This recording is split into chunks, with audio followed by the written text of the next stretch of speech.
ধন্যবাদ জানাই 11 দলকে, যে মেয়েটা নিজের পোশাকের স্বাধীনতার জন্য শাহবাগে আন্দোলন করেছে, যে মেয়েটা সারা জীবন অর্ধউলঙ্গ রাস্তাঘাটে চলছে, যে মেয়েটা নিজের দেহর উন্মুক্ত করার জন্য শাহবাগে আন্দোলন করছে, সেই মেয়েটাকেই 11 দল আজ সংসদ সদস্য করছে নারী আসনে।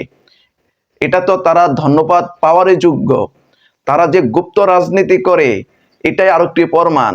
ভিতরে ভিতরে এই মেয়েটাই সেই গুপ্ত রাজনীতির সাথে জড়িত, যা আজ প্রকাশ্যে আসছে। আপনারা দেখুন তার ছবিটা। এই মেয়ে সেই মেয়ে যাকে 11 দল আজ সংসদ সদস্য বানিয়েছে। দেখুন আপনারা তার ছবিটা। এ হলো তাদের মেট্রোর ইসলামিক 11 দলের জোটের অবস্থা। কখন কারে কিভাবে সংসদ সদস্য বানায় বোঝা বড় দায়।